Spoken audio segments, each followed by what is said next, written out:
This is episode 114 of the Steady Trade podcast with your host, tree-hugging, nature-loving Tim Bohen. I'm a huge outdoorsman. I love the outdoors, especially fishing. So I value the water, the sea life, the environment, everything. Today, Tim is joined by millionaire, mentor, and trader, and call it like you see it, Mr. Tim Sykes. So you want life so that you can kill them, so that you can feel powerful, kind of like a bus driver who inserts his own power in his own little bus when he has no power outside of his bus.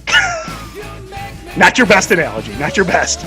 Today, Tim and Tim talk about the freedom they have found by mastering the skills of steady trading. Let me just first say it's good to be rich. Second of all, it's good to be able to travel if you want, or you could just stay at home in Michigan and kill your local animals. Like, you get to choose the life that you want. I like to save worldwide animals. You like to kill local animals. But we're both doing what we love. And we get to hear them do it. It's another good episode of Steady Trade. Enjoy.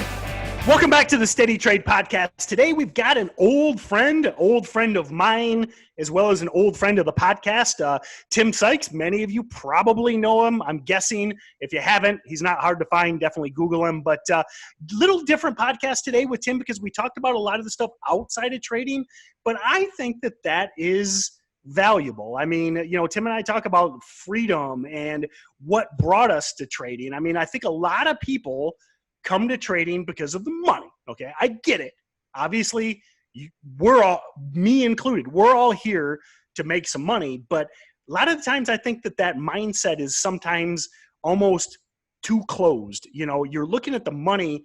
To me, the money is a tool, to pursue your interest, to do great things with your family, to pursue your health, to travel if that's what you want to do. And we talked about that a lot in this episode. And I think that it's really good to have that right mindset and those right goals versus just, I want to make a bunch of money today. I mean, I think that's the tool that allows you to do what you want to do. And then also talked about a lot of Tim's charity work.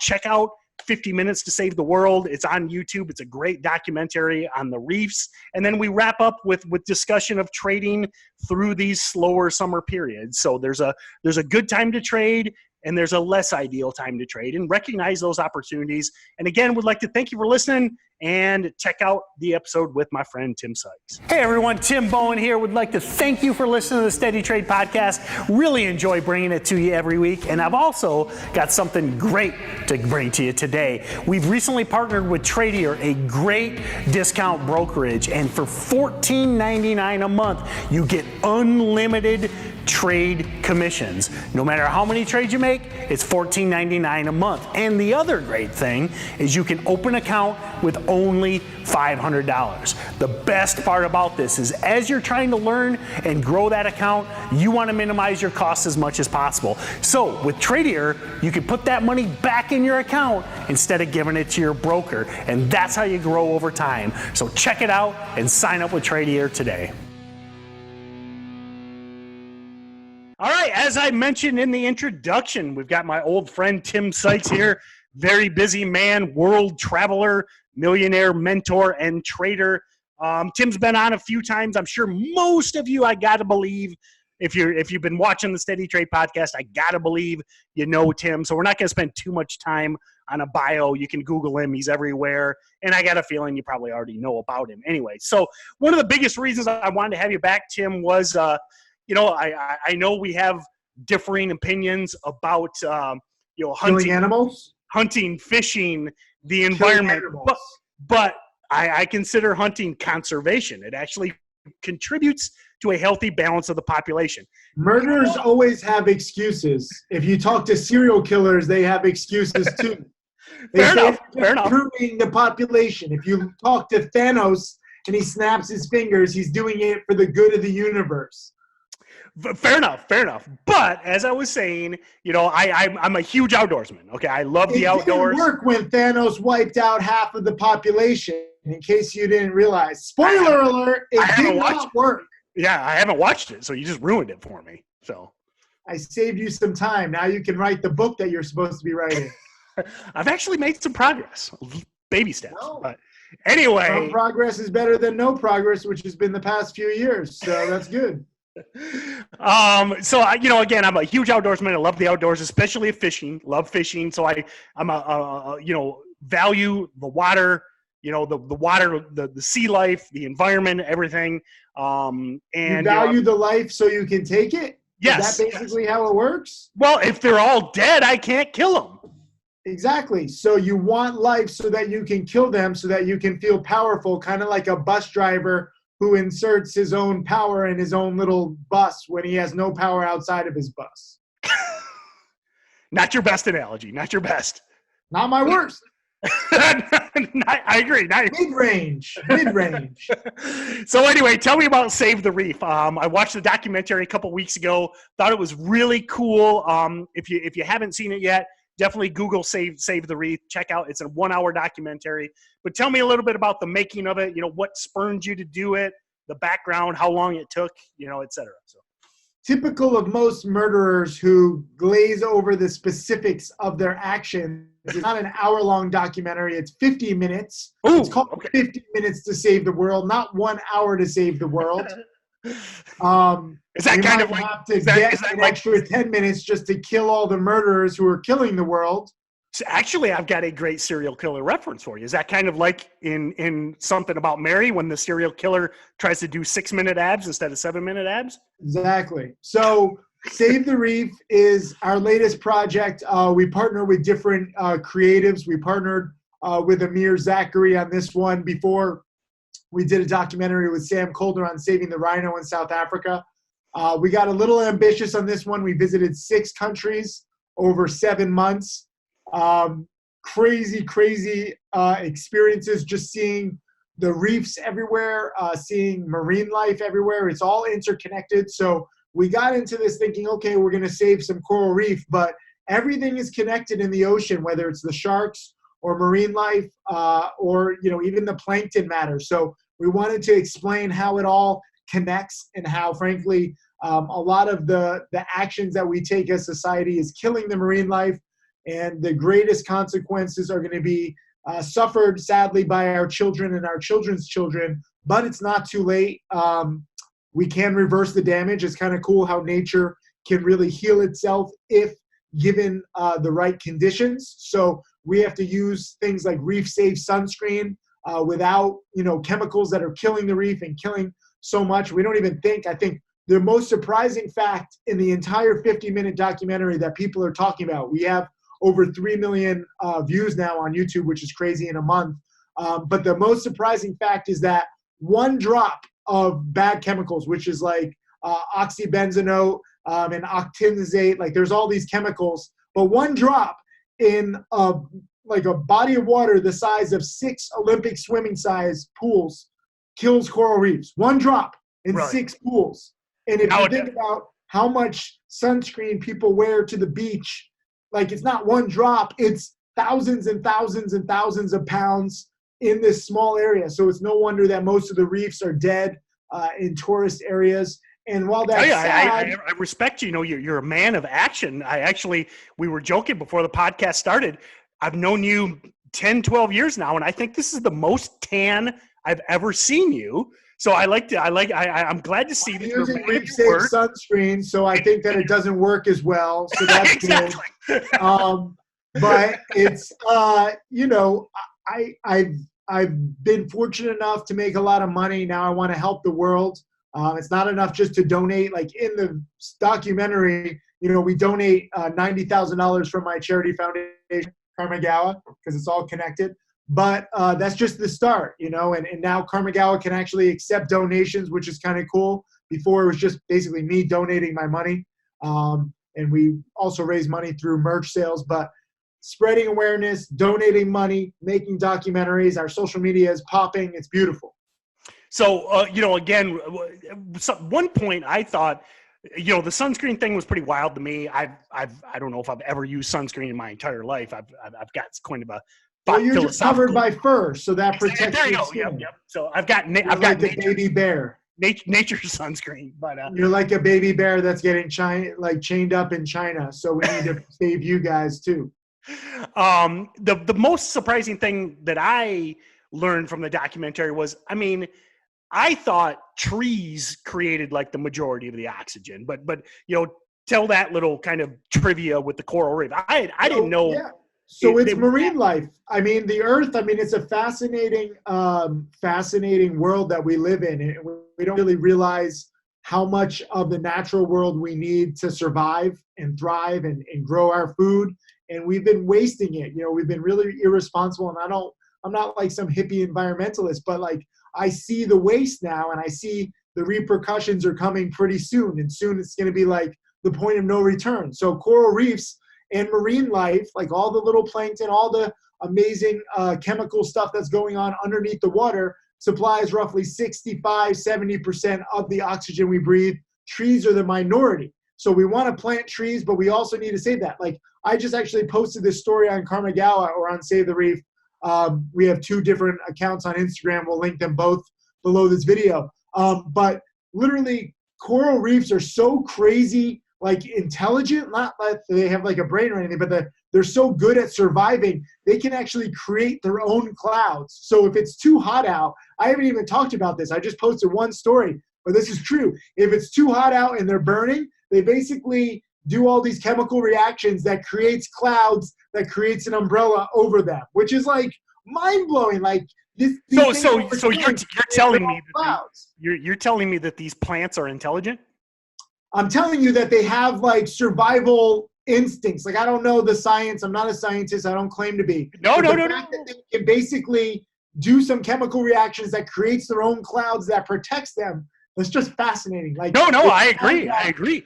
Coral reefs and everything underneath the surface. Like we haven't even explored that much. We've gone to the moon. We haven't explored what's in our own backyard. James Cameron, who's a great filmmaker, why is he discovering the majority of the stuff? And he's just doing it because he's rich and he can. Like he shouldn't be our greatest underwater explorer. Like it's mind blowing. So we made this documentary just to get people to care, and the feedback has been overwhelming. No, my point with the reef making their own clouds is, I actually am a huge believer in the intelligence that's actually in plants. People think that just because it's a plant, it's not smart, it can't communicate. It's been proven over and over again that plants are, they have some sort of intelligence. So we just underestimate our natural world so much, and we think that we need to, kind of just enforce our humanity and we know best and nothing else matters. And it's just not true. We've been given so much power and so much responsibility, and we're basically screwing it up. And it's not like totally urgent yet, but in the next few years it's only gonna get worse. So and that's the problem. Given the way that we live, and plastic, like we're gonna do a whole documentary on plastic. It's crazy what plastic is doing just in the past few decades.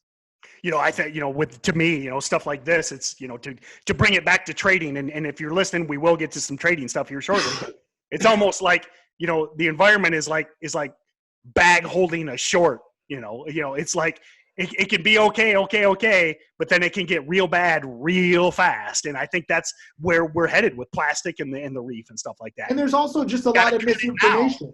It's very similar to trading with penny stocks, because penny stocks, a lot of them move based on misinformation. A lot of the way that the world is living is based on misinformation. Like there's just a lot of big companies and they say that they're being environmentally friendly, but then you actually look into what they're doing. They're basically like giant corrupt penny stocks. So for me, it's just spreading awareness. And like why is a company like SeaWorld a multi-billion-dollar business where it's proven that they're like killing these marine life that they have, and they say that they're educating the world. Like you can educate the world and have, free marine life. You don't need to have them like wave their little, flipper. Like it's crazy if you look at the actual stats. Like, I'm just learning about orcas. The average age of orca whales at SeaWorld that die, they're only 14. When in the wild, they live 60, 70, 80, 90 years. Why is that? Because they're bored, they're stressed, they're depressed, they're living something like basically enslaved lives. So we don't realize that, and people listen to SeaWorld because you think that they're educators. And if you look at, a lot of like what the trainers and the former trainers say, like that's not what they signed up for. They see these animals and they're just sad. So we need to get the word out. No different than with penny stocks. I'm trying to get the word out about like good patterns and good teachings. I think that's a great point that you make about that awareness thing. I have to admit, I feel pretty guilty about this. I mean, we used to, as a family, when the kids were little, we've gone to Orlando for spring break since the kids were old enough to fly. We used to go to SeaWorld a lot, and man, I looked back at it as I think it was a good educational experience. You do learn and everything, but we haven't been back ever since that Blackfish that Blackfish documentary came out, and I feel bad now. I'm like, back then, I wasn't educated. I didn't know. I thought they took care of them. I got you, but what we're trying to do with Karmagawa is not to like shame the past. Like, there's a lot of charities out there where they're like, shame. Like, we've all made mistakes. We didn't know. Like, I went to Thailand a few years ago when I rode elephants. I didn't know how bad it was for the elephants. Yep. I took selfies with tigers. I didn't know how bad it was. So we're trying to be a more, kind of positive force where, like, everyone has made mistakes or everyone has done something where they're like, oh, man, I didn't even know. And now it's like, okay, you did that in the past, so be it. What can you do better in the future? Right. And that's what it comes down to, because there's a lot of negativity in the charity world. It's kind of like, charities really aren't that popular because they're like guilty. They're so noble and holier than thou. And we're just trying not to be. We're just like, okay, this is the world. What can we do to make it better in the future? But they just shame people. And I don't think that you should do that. Whether you're shaming celebrities, like, celebrities don't know. Celebrities are busy being celebrities. No different than with pumps. Like, I don't blame celebrities when they pump penny stocks. They just don't know. Right. Like Shaq and like Justin Bieber, they don't know about how penny stocks work. So for me, it's about like educating people. And that's what it's all about. I think education done the right way can be very positive.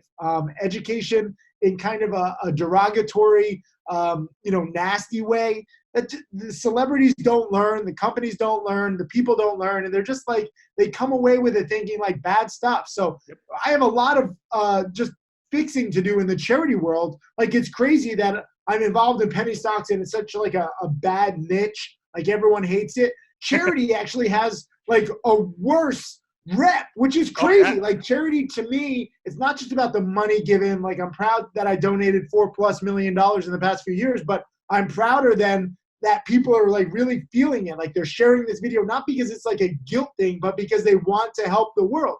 And that's what it should be. It should be a positive experience. I donate because I enjoy doing it. I make these documentaries because I enjoy doing it. It's not like a tax shelter. It's not something shady. It's not something negative. It's something positive. And if we spread that positivity, I think, the world can be a better place. I hate to be corny and cliche, but it's true. There's so much negativity on social media, so much negativity and sketchiness. Just be real. Just be real and be positive. And it's amazing to see the reception. So, definitely check out Instagram is where, the primary presence for both of Tim's charities. So check out Karmagawa on Instagram, check out Save the Reef on Instagram, and check out 50 Minutes to Save the World on YouTube.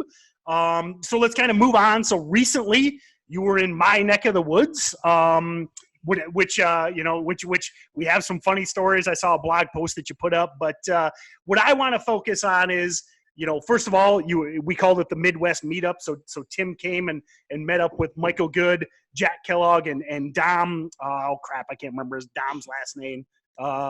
Michael G. Scott on Profit League. His real name doesn't matter. He's a family office. That's what matters. But Jack and Dom, both guys, Jack's been on the podcast before. One of my favorite podcasts. I mean, that kid, his work ethic and man, blew me, especially at his age. I mean, when I was his age, nowhere near the focus or the work ethic that kid did. Was very impressed. So who, Jack Kellogg? Yeah, Jack. So talk a little bit about Jack and Dom, I guess. And Jack is a good Connecticut boy. Jack and I actually played a game of intense basketball against Dom and Michael Good. It got really intense. Like, Good got knocked down to the ground a few times. But the Connecticut boys pulled it off because UConn, used to be good, and we learned well from Jim Calhoun. No, it's just great to see a lot of people succeeding.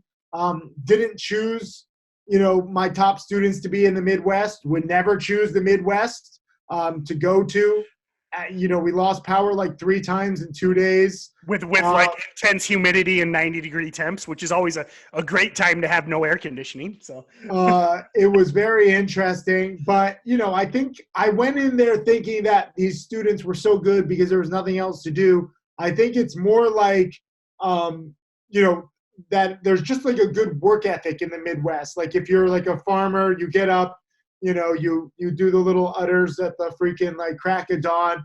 I think that might have something to do with it. Yes, there's nothing to do there either, but at the same time, it's the work ethic. And both Dom and Jack, have worked their butts off studying, and now they're, basically just like 20, 21, 22 years old, and they've each made 6 figures in a few months. Like they each had like a $50,000 month, and it's just eye-opening to see the potential when you study hard, when there's a hot play, what happens when you're prepared. And I say this all the time, like sadly, too many students, even if there was a perfect play tomorrow, they would not be prepared. They haven't studied the past enough. So I don't think that you can over-prepare enough. We have so many DVDs, video lessons, and webinars to go through. Jack and Dom are religious in their studying, 12, 14, 16 hours a day, every single day. And this isn't rocket science. So you start to see like repetition. You start to see the patterns. It's not a bad thing when someone says, Tim, like you've said this, I've seen this 50 times. Yes, good. Recognize that. Because 2, 3, 4 years in, I don't care how dumb you are, you have to be the dumbest person in the world not to understand everything inside of 5 years. If you put in the time, that's I think the biggest thing that's lacking. And again, I'm a huge advocate of the Midwestern work ethic. I think that is one of the big things that why so many of your students have come from this area. And I think, listen, if you're going to bust ass and spend the time, or Roland Wolf's not Midwestern, but I remember him talking about 16 hours a day, 14 hours a day. But Roland is a former athlete, so he has that work ethic. There you go. So it all comes down to work ethic. I don't even think location is as much of a priority as I thought. It's the work ethic. So if you're a former athlete, fantastic. If you milk the things at 4 a.m., fantastic. If you understand, like, if you're like a violinist and like you had to like practice for hours on end and you had like strict parents who are like, play your violin. Like, I don't know. It's work ethic. And that's something that I've always had, just that ability, like you said, this niche isn't rocket science, but the thing is, you can't look at like one chart and be like, oh, okay, I got it. I mean, you've got to over and over, repeat. I mean, it goes on and on and on. It's not an exact science. The repetition helps. It's good to see the variations and the mutations. You have to learn the how and the why rather than just memorizing patterns. But it is, over and over again, the same stuff, the same stocks, the same sectors, the same patterns. And it's kind of nice to see like the pattern. And you're like, oh, it's my old friend again. I haven't seen you again in a year or two. But if you remember it, maybe even if you messed up, this is the thing that a lot of people, they're not really good at, where they might see a good pattern, but they miss it, or they take profits too quickly, or they, hold it too long. And so they miss it. And then they get angry at themselves because they didn't trade it perfectly. You're never going to trade perfectly. It's always a moving target. So you're trying to get close to the moving target. Maybe even if you lose, even if you missed out, maybe you got too aggressive, whatever mistake you made, at least you experienced it. And then I want you to take that experience of that one hot play or that one hot sector and then use it the next time and the next time. And by 3, 4, 5, 6, 7 times trading the same pattern, you start to see, oh, okay, this is what I'm good at. Some people are better at short selling. Some people are better at dip buying. It's not like any one of us have the exact same strategy. We just have different personalities, and we see kind of, I would say like a rule book of like what works with penny stocks. And you kind of have like, what patterns have better odds than not. So it's kind of like if you're driving down the highway and you see a sign that says like speed limit 65, you don't go 200 miles an hour. You have like a speed limit. Does that mean that you're going to get in an accident if you go 66 or 68? No, but like, you have a general guidelines of what to do that's safe. And so basically what our teachings, your teachings, my teachings do, it acts as kind of like these warning signs, whether it's a stop sign or it's a green light, meaning go, like, trade this stock. Like that's a good pattern to trade. And people need these kinds of signs, without that, then it's just like people who didn't pass their driver's test and they're just like 4-year-olds driving on the road, driving 200 miles an hour in a Ferrari. Like, how do you think you're going to end up? Yeah, and that one point you made a minute ago, about missing stuff. I mean, something, we talk, obviously the name of the podcast is Steady Trade for a reason. It's like, listen, have that long-term mindset. I mean, the thing I love about trading is, I mean, you could be 21 years, well, you could be 18, and I think with parental permission, you can trade under 18. You could be 45, you could be 55, you could be 75. I mean, don't look if you miss a trade today, there's going to be another one tomorrow. There's going to be another one next week, next month, next year. So have that long-term mindset, and you should never get upset by missing a trade. Just learn from it. Print out the chart and then look for it next time. You need to have the right mindset. You need to have the, marathon, not a sprint mindset where you're like, okay, it doesn't matter what I make today or this week or even this month or this year.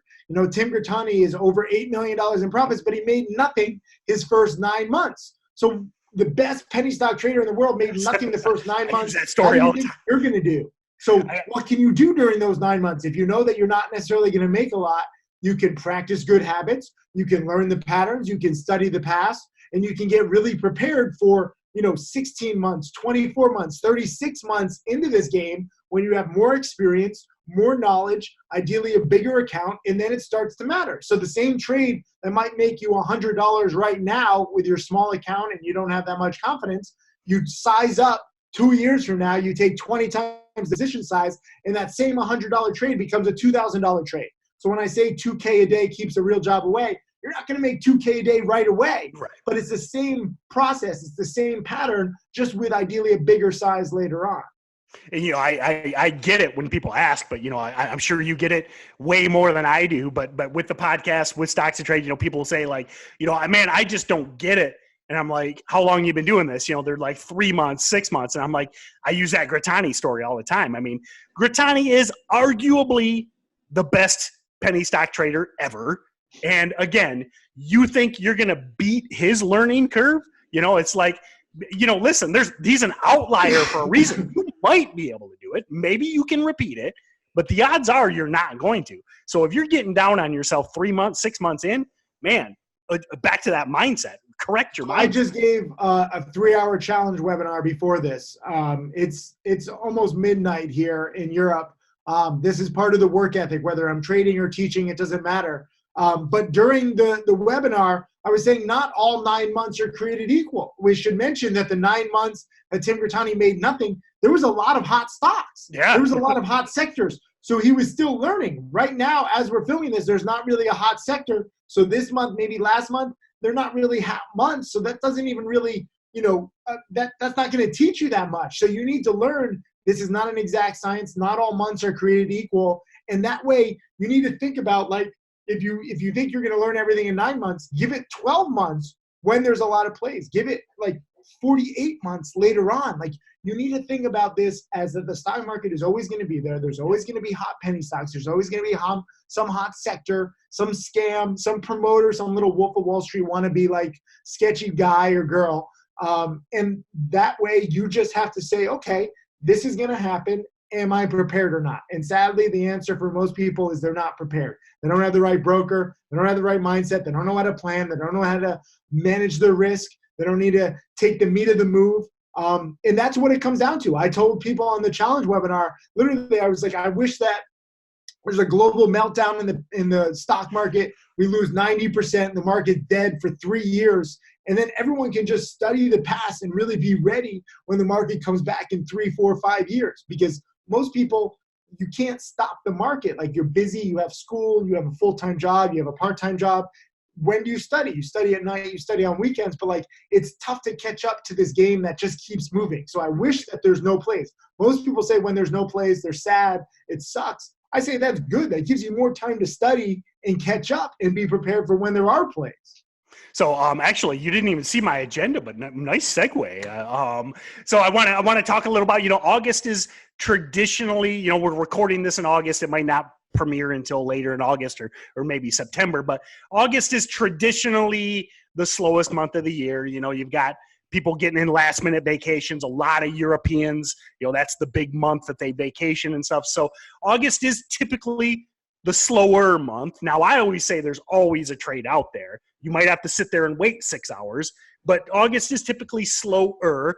So what have you been trading? Kind of what have you been up to trading wise as we've kind of gone into this slower period a little bit? Yeah, I mean, a lot of lower price stocks under $1, under 50 cents a share have just been rising.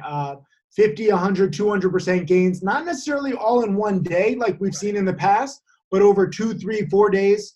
I bought the simple, multi-month breakout on TTCM. It was at a penny. I sold it at like a penny and a half, and I made 50% over the weekend. It went up to 3 cents. So if the thing tripled, then it just came down to a penny and it bounced off that. So that's one example. DCGD is another one under 50 cents that I've been buying. Buying the strong first green day close, selling into the close, dip buying morning panics. So whether I'm buying morning panics, multi-month breakouts, or first green days, it's the same patterns on lower price stocks that I'm not really great at. TTCM, under like a penny a share. I don't usually trade sub-penny stocks, but it had the pattern, it had the volume, it had the catalyst. So I trade it. And, again, whether it's July or August, I'm just trading whenever there's a good setup. Yep. I'm always looking every single day. I just literally on this challenge webinar, I just told everyone to watch big percent gainers every single day. Yep. And someone said, okay, I know to watch big percent gainers, but what about big percent losers? And I'm like, you're not understanding. Just focus on big percent gainers. People try to overcomplicate this. Yep. And they try, I get it. They want to, work hard. They want to do well. They're like, what about this? What about this? What about this? You and I have made this game ridiculously easy for people to learn. Not that it's easy. 90% of traders still lose. Don't misunderstand me. But we've done it. We've succeeded with our counterintuitive lessons with ourselves and with our students. And you just have to follow the instructions. Follow them. Stop trying to think. Stop trying to say, okay, here's an instruction, but let me turn right at that instruction and ignore this one. Follow our instructions. Look for big percent gainers. Don't short, low float first green day winners. Hell, don't even short at all. I think that there's, you and I both agree that shorting is very crowded right now, and the risk reward is terrible. And newbies are unprepared. We need a short seller apocalypse to kill them all off so we can go back to shorting. No, we need the short sellers. We want these people. They just keep adding more to their accounts. They pretend that they never lose on social media for their little egos. And it's great because they create these giant short squeezes, which are fantastic. Like stocks have been going from 1 to 10 or 2 to 20. Before they would only go from 1 to 3. BPTH went from 4 to 75. It's a matter of days, Yeah, exactly. So we like the short squeezes, but at the same time, newbies should be warned. You can lose so much, and you're just not prepared to recognize how fast and how far these stocks can go. So we like going long. First green days, multi-day breakouts, and dip buying morning panics is the same 3 patterns.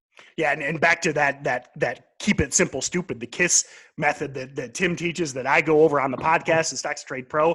I mean, I posted a quote to the StocksToTrade Instagram the other day. It was one of the market wizards. I can't remember the guy's name, but his quote was he could print his rules in the newspaper, and if you don't follow them, it doesn't matter if you have the rules. It's like what it comes down to is actually following these rules and sticking to your stop losses and only trading the best setups and not sitting there trying to scalp 15 stocks a day. That's one of the things that drives me nuts. Again, back to social media. You see these guys on Twitter, they're in and out of 20 stocks a day, long and short, and it tricks that new trader. They think more is better. No. I mean, look at Grittani. He trades like 3 times a week, It's counterintuitive. Your best trades will be few and far between, but people feel like they earn their money if they're sitting in front of a computer 8 till 4, 9 to 5. And for me, I got into trading to get away from a normal job. Right. why would you want to do the normal job hours? Yesterday in a webinar, there was like nothing. Everything on the scans were terrible stocks that have spiked and failed. And I said exactly that. I'm like, you know what? It's 80 degrees and beautiful outside. Why would you want to sit here and stare at don't make this listen, you're probably trying to leave your job where your boss is looking at you. Maybe you work at Amazon and they're timing your bathroom breaks. Why would you force yourself to sit at that computer 9 hours a day? Learn the skills. If there's nothing there, go outside. It's counterintuitive because you can't fault people for wanting to work hard for their money, but you can just work smarter. Like, you make more by choosing the best trades. And if you try to grind it out every single day, like, I made 300 today, I lost 250. I made 400, I lost 300. Yeah, that was a good 150 that I made. Like, and you're thinking, and so like when people like me or you say like, don't trade as much, it's simpler, and like, no wonder why people think like that's a scam. Like, you know what trading is? It's grinding every day. It's not easy. I mean, if you're an idiot, like, yeah, that is trading. Like, no different. I think I make the analogy where it would be like, if someone's like doing like a horse and carriage and they're riding the little horse and they're trying to go from like New York to LA, how long would that take with a horse and carriage? Versus like an airplane where it's just new technology and you're like laughing at the person in the horse and carriage where it takes them like 2 months to go across the country versus like new technology. It takes like 5 or 6 hours. So, and if it's like the Oregon Trail, you might get dysentery and die, It's just not that this is even new. It's just counterintuitive. Like the best trades don't happen every day. And if you learn to just focus on the best trades and ignore the rest, you don't have to work as hard. You have better winning percentage. It's easier. It's less frustrating. That's how you get confident. And for me, that's the only way. I don't know how to grind it out every day. I don't want that. I wouldn't wish that on anybody. If you want normal job hours, at least get the normal paycheck. And why would you want normal job hours and then 90% chance you still lose? That's always my point. I mean, hey, guess what? There's no health insurance in day trading. There's no benefits. I mean, you gotta pay your estimated taxes. You got all these hassles. If you're gonna sit there and grind it out 12 hours after you learn, okay, you gotta spend that time to learn. But if you're just gonna chain yourself to this computer all day long, go get a real job with some benefits. No, well, this is the thing for us. I mean, we've been doing this long enough where we studied enough. We know the patterns. We know what we're good at. Most people aren't at this stage yet, and so we want to get them there. And it takes a lot of studying. It's very front end loaded where you have to put in the hours. It's not fun. I tell people, like, it's not fun to get rich. You get to have fun after you're rich. You get to have fun when you have that freedom and you can do whatever you want. But you need to get there. And sadly, too many people quit 3, 6, 9, 12 months in. Because they think that's too long, when you're just getting started at 3, 6, 9 months. So yeah, they just don't. Again, they don't have the right mindset.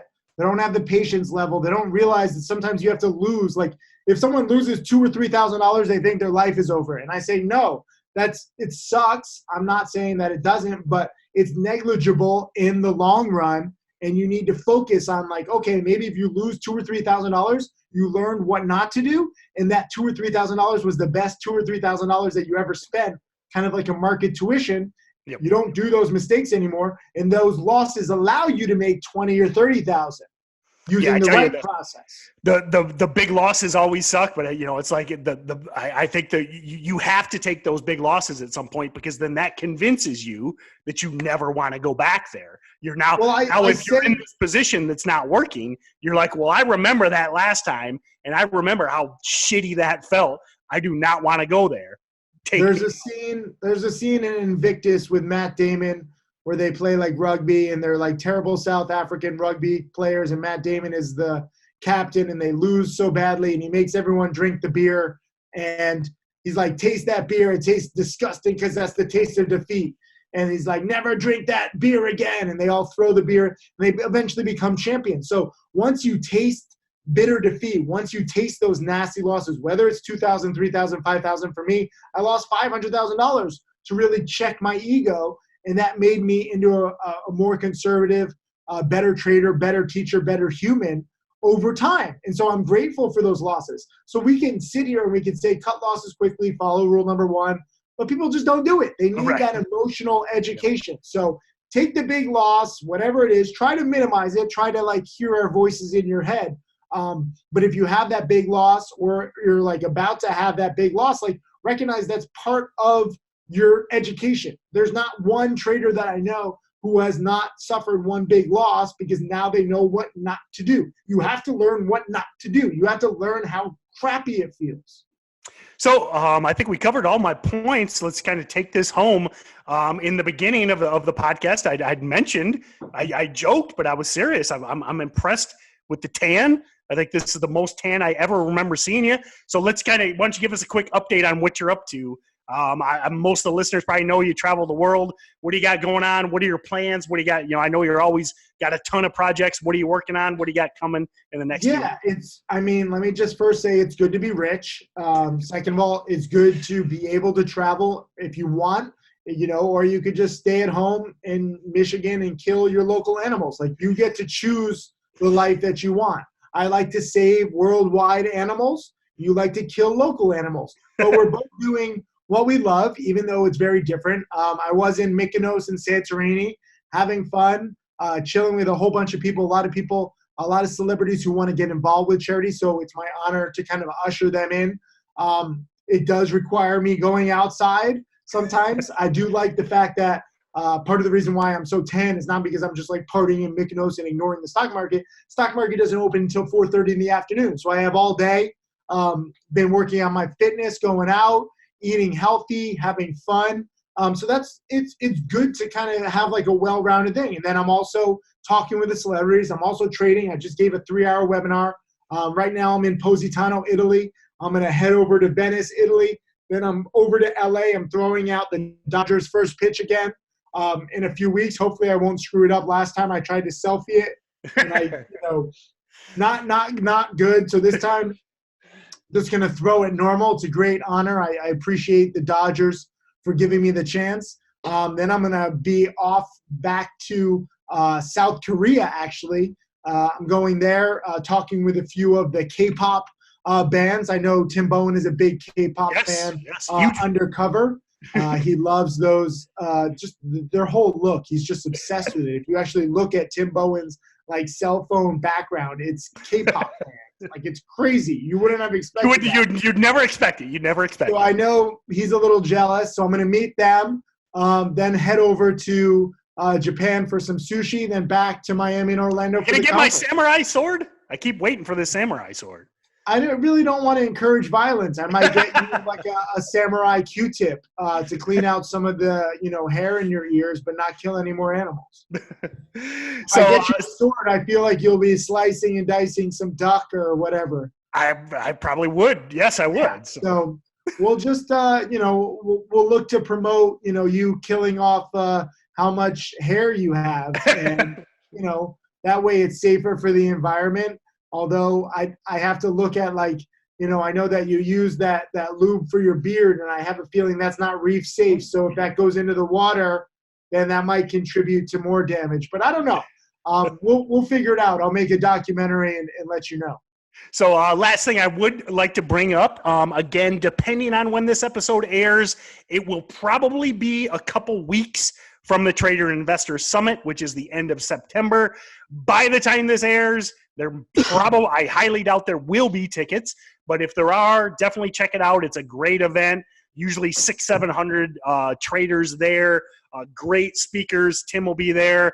I'll be there. And that's coming up again in Orlando, end of September. If you hear this, check for a ticket. They're probably gone, but still check. We'd love to see you there. And again, thanks a lot, Tim. I appreciate all you do.